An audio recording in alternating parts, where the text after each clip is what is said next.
आपके सामने बोर्ड में लिखा हुआ है मानव भूगोल, प्रकृति और उसका विषय क्षेत्र।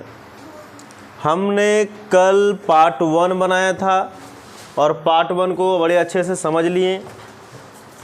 उसमें जो भी पूछने लायक क्वेश्चन था सारा हमने समझा दिया, लेकिन किसी कारणवश से वीडियो यूट्यूब में अपलोड नहीं हो पाया है कोई कारण से, तो थोड़ा सा हम पीछे से इसको रिवीजन कर लेते हैं फटाफट, ताकि आप समझ लो, क्योंकि बहुत लोग उसमें उतारे भी नहीं हैं, बहुत लोग उसमें देखे भी नहीं हैं।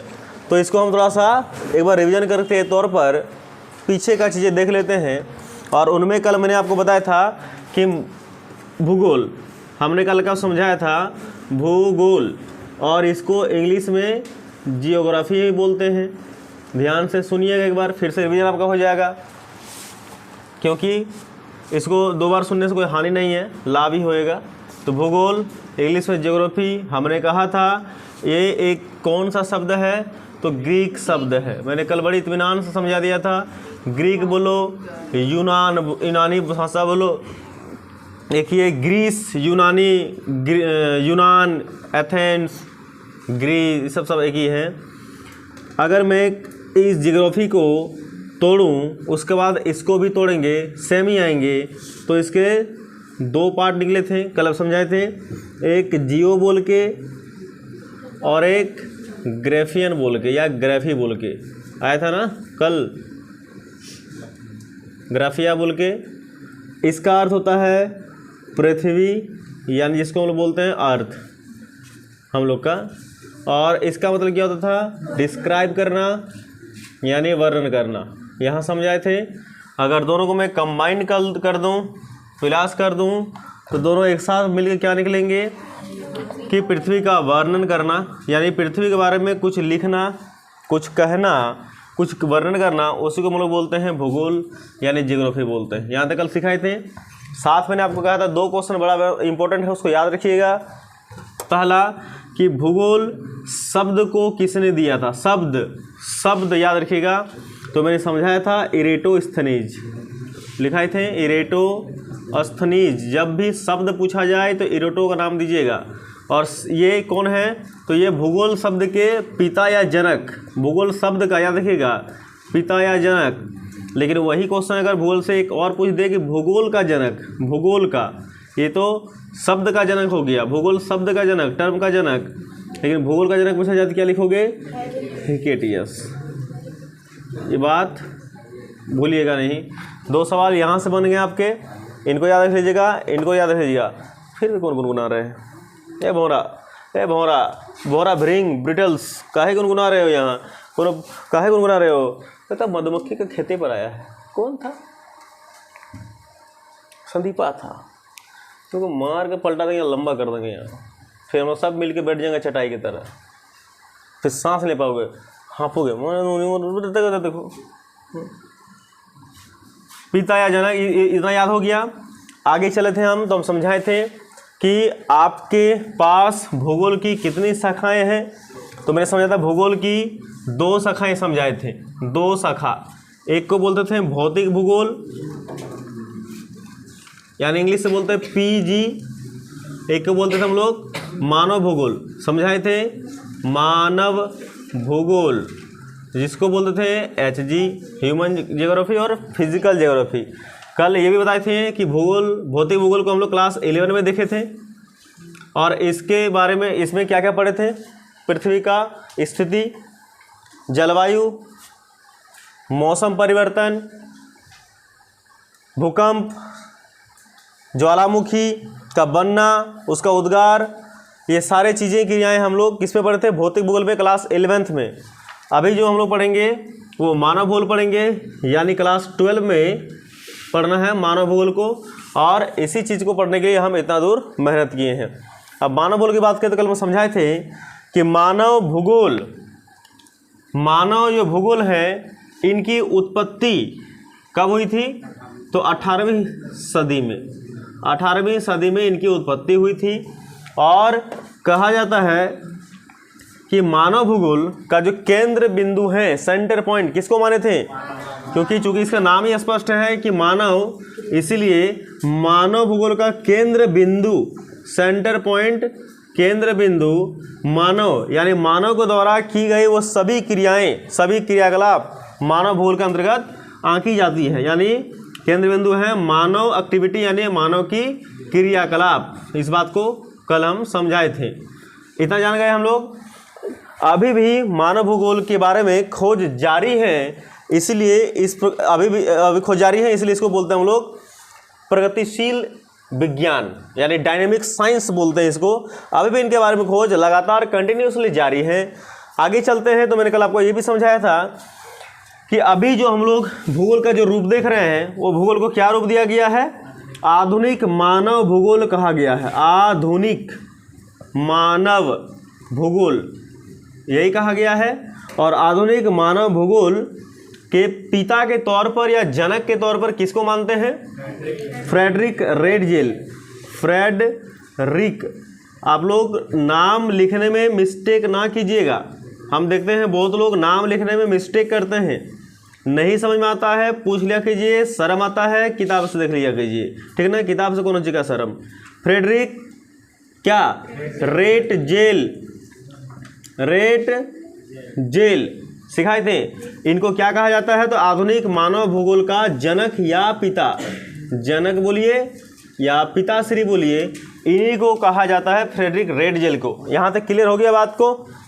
आप देखिए कह रहे हैं कि फ्रेडरिक रेडजेल जो व्यक्ति हैं, ये व्यक्ति को जब पूछा गया कि आपके अनुसार ये मानव भूगोल कहाँ तक सही है, या फिर इसको मानव भूगोल को कैसे आप डिफाइन करोगे, तो इन्होंने अपने तौर पर क्या दिया था? उत्तर दिया था। आपको कल में लिखाए थे कि मानव भूगोल किसे कहा जाता है?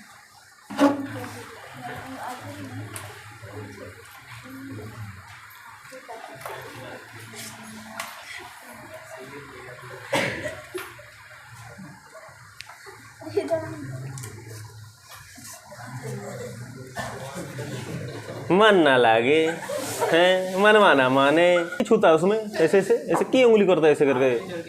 तो सब चले दो, सब चलने दो। ये क्या जो टूप टूप टूप टूप करता है ऐसे ऐसे। रहे 2 घंटा 20 मिनट टूप टूप टूप कौन जो करता है? तब तक जानेगा कि ये लोग बदमाशी करता है। रह दो, सब रह दो। चलो तो इधर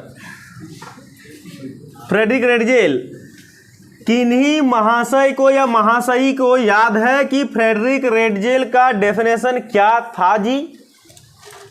किसी को याद है? अगर याद है तो थोड़ा सा हमको सुना दीजिए 2 टुक। एक जन कोई बोलिएगा, क्या कि कोरस में यहाँ नहीं गा रहे हैं, हम लीडर में है सिंगर, और तुम लोग कोरस में पीछे आ करो, नहीं है ऐसा। एक जन कोई बोलो, सुन लेंगे। हाँ बताइए। समाज और उसके धरातल के बीच के पारस्परिक संबंध को ही मानव भूगोल कहते हैं। यही ना था कि मानव भूगोल किसे कहते हैं? तो मानव भूगोल में मानव समाज और उसके धरातल के बीच पारस्परिक संबंध को ही बोलते हैं हम लोग मानव भूगोल। ये डेफिनेशन दिए थे फ्रेडरिक रेडजेल ने। आई बात समझ में? फ्रेडरिक रेडजेल नाम को नहीं भूलिएगा। ये डेफिनेशन पूछा जाता है कि जो डेफिनेशन अभी दिए वो फ्रेडरिक रेडजेल किस में लिखेगा, मतलब कौन सी किताब से दिए थे। तो इसका जो डेफिनेशन है कौन सी बुक में लिखी गई थी, और बुक का नाम बताया था एंथ्रोजोपोग्राफिया, बोले थे ना, एंथ्रोपोजोग्राफिया। और ये पुस्तक का रचना कब हुई था, कब हुआ था? 1882 में, यही लिखा था ना। ये डेफिनेशन इसी में दिया हुआ था। आगे बढ़ते हैं जब, तो क्या मिलता है कि इन्हीं की एक शिष्या जिसका नाम है एलन सैम्पल, बताया था ना, इनका एक शिष्या है, शिष्य नहीं है, बात को गौर कीजिएगा। एलन सैम्पल, और किताब में एलन सी सैम्पल भी मिलेंगे, ठीक है। एलन सैम्पल से जब, ये कहाँ की थी? ये मैडम थी यूएसए की, यानी अमेरिका की। ध्यान सुनिएगा, अमेरिका से थी ये एलन सी सैम्पल। इनको जब पूछा गया कि मानव भूगोल का परिभाषा किस प्रकार हो सकता है आपके अनुसार, आपके नज़र में।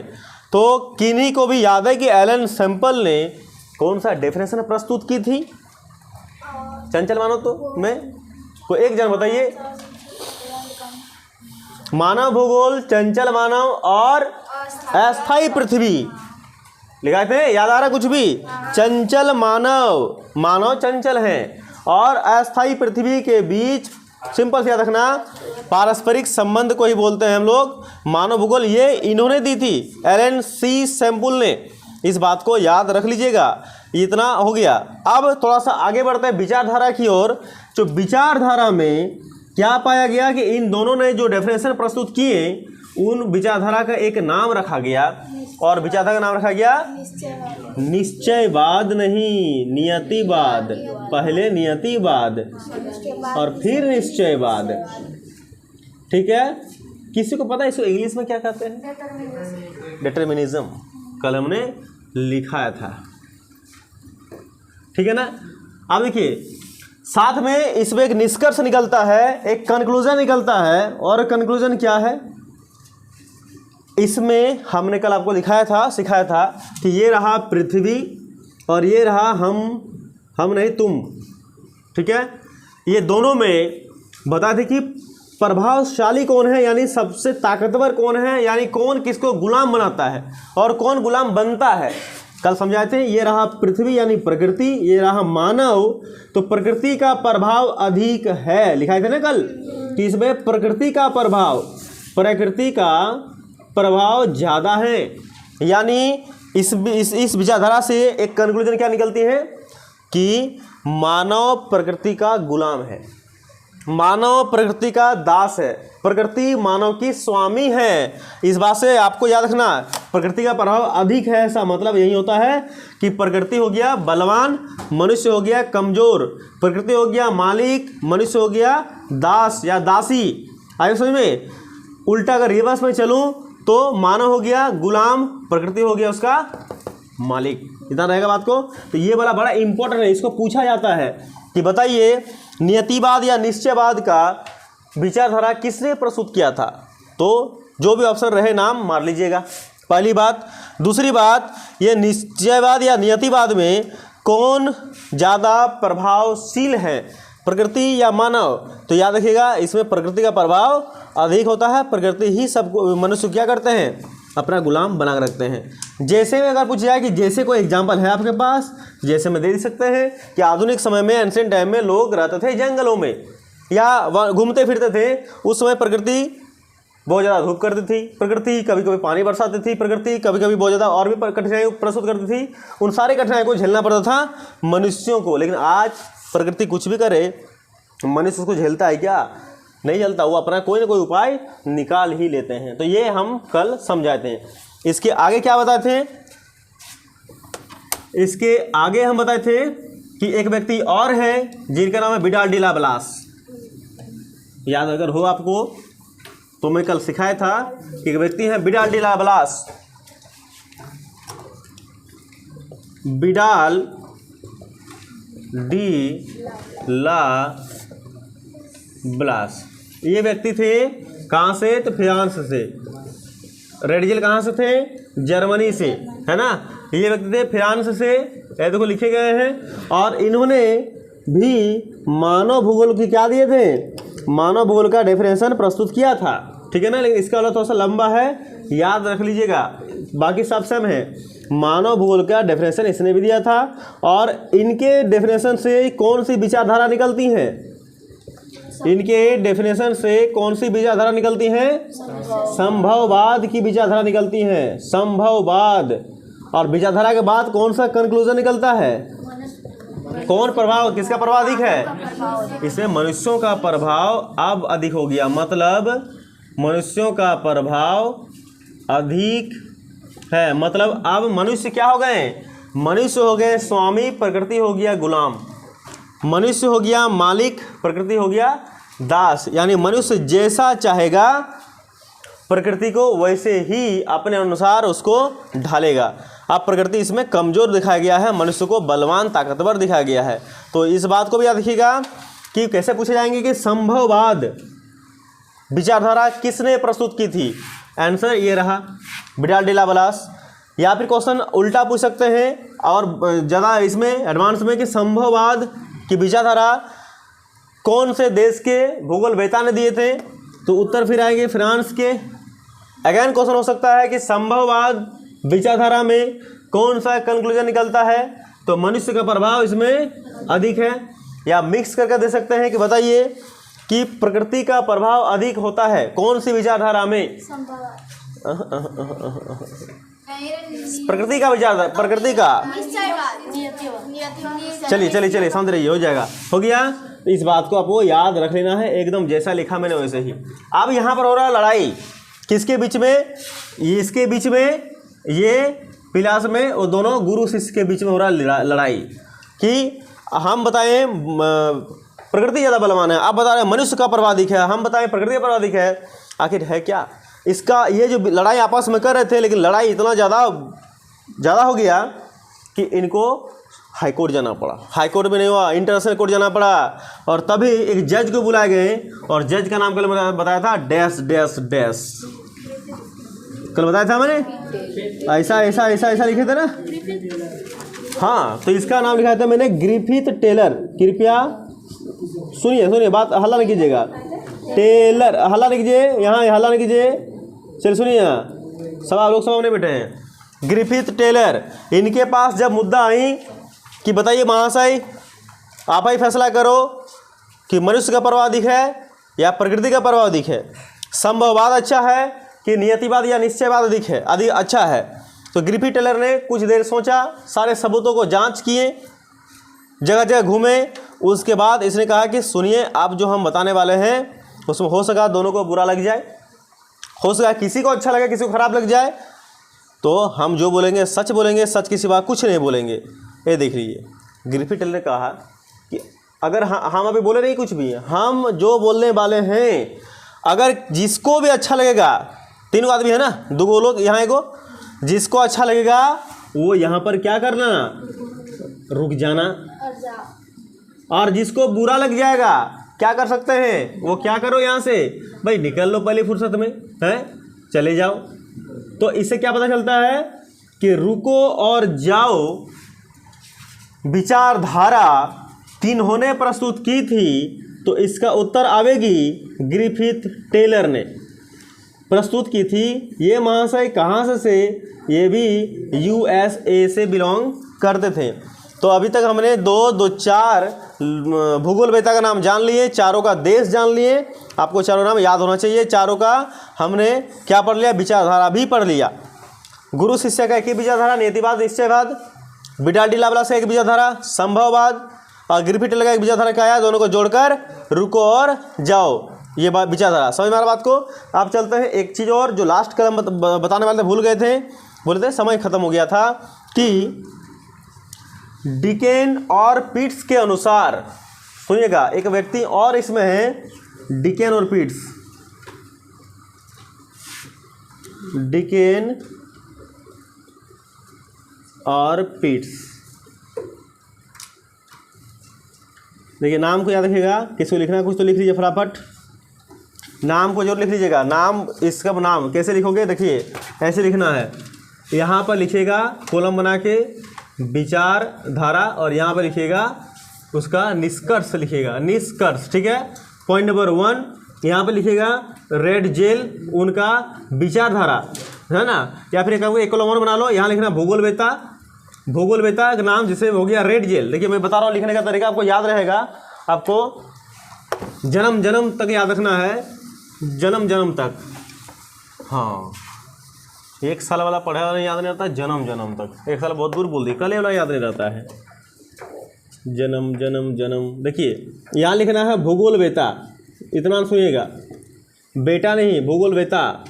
इधर को लिखिएगा इसका विचारधारा, और इधर लिखिएगा उसका निष्कर्ष। सुनिए, जैसे हो गया रेड जेल, पूरा नाम लिखिएगा आप लोग, है ना, फ्रेडरिक रेड जेल। अगर एक कॉलम और बना पाओ तो बढ़िया बात है। कौन सा कॉलम पता है? एक कॉलम और बना लो, लोग जितना अच्छा हो उतना अच्छा प्रयोग करो। दुनिया कुछ नहीं कहेगी, दुनिया बोलेगी पागल हो गया है, ठीक है ना, यही बोलेगी दुनिया। लेकिन कोई बात नहीं, दुनिया करते रहो। ये देखो रेड जेल, भूगोल बेटा यहाँ लिखना है इसका देश, यहाँ लिखना है इसका विचारधारा, यहाँ लिखिएगा उसका निष्कर्ष। रेड जेल साहेब कौन सा देश का था? जर्मनी का। विचारधारा नियतिवाद या निश्चयवाद, और देखे निष्कर्ष प्रकृति का प्रभाव दिखे, हो गया। दूसर इनकी शिष्या जिनका नाम सैंपल साहेब, लिख लीजिएगा लिख लीजिएगा लिख लीजिएगा। तीसरा बिडाल्डी लाबलास, चौथा ग्रिविड, हो गया, लिख पाइएगा। इस कॉलम को लिख लीजिएगा कृपया, बड़ा सुंदर है, लिखिएगा। अभी थोड़ा सा इससे करो। अब इसको, अब अंतिम जो है, हाँ एक चीज़ छोटा बात है, सुन लीजिए इसको। ग्रिफिथ टेलर जो थे ना, क्योंकि देखिए ग्रिफिथ सबका आप विचारधारा, सबका आप निष्कर्ष लिख लिए, ग्रिफिथ टेलर का विचारधारा नहीं पता, पता है क्या? नहीं पता, तो उसको लिखना है कि ग्रिफिथ टेलर कौन देश से? यूएसए। साथ में इनकी विचारधारा रुको जाओ, यही तो विचारधारा थी, रुको और जाओ,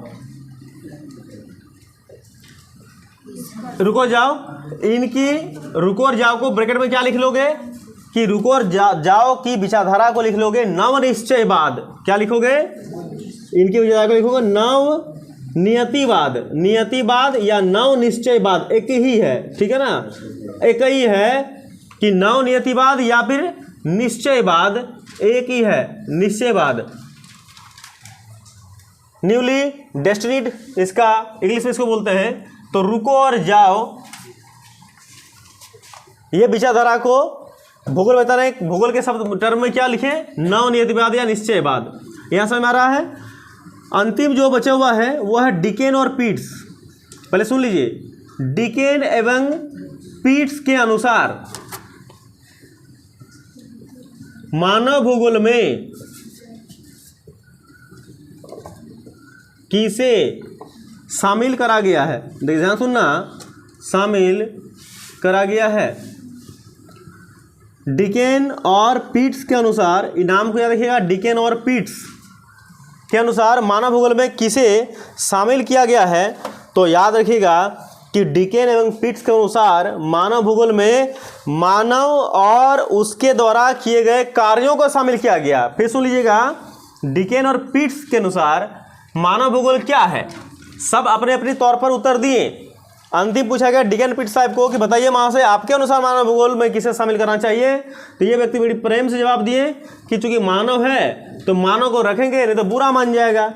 तो मानव और उसके कार्यों को इसमें शामिल करा गया है मानव भूगोल में। ये पार्ट 1 यहाँ तक मेरा कल होने वाला था और मैंने बता भी दिया था, उसको आज रिवीजन करा दिए। लास्ट में लिखा तो उसको लिखा दिए, इसको देख लीजिएगा कि लिखना तो लिखो फटाक से, धाएं धाएं।